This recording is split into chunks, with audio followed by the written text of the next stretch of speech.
Mr. X, before we begin our discussion tonight, the black Muslims, hate-mongers, would you mind explaining for us the meaning of your name, which is the letter X? Yes, during slavery time, the slave master gave the Negro, so-called Negro, named the so-called Negro after themselves.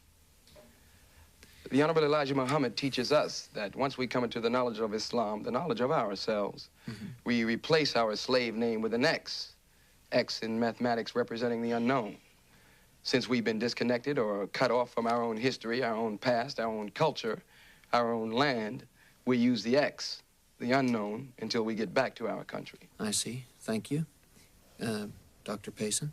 Mr. X is he's a demagogue. He has no place to go, so he exaggerates. He's a disservice to every good, law-abiding, church-going American Negro in the country. Mr. Malcolm X, why do you teach black supremacy? Why do you teach hate? Well, for the white man to ask the black man why he hates him is like the wolf asking the sheep or the rapist asking the rape, do you hate me? The white man is in no moral position to accuse the black man of anything. Well, this is a black man asking the question. What would you call an educated Negro with a BA or an MA or a BS or a PhD? I'll tell you, you call him a nigger. That's what the white man calls him, a nigger. See, you have to understand this type of thinking. And to understand this type of man, you must understand that historically there were two types of slaves, the house Negro and the field Negro.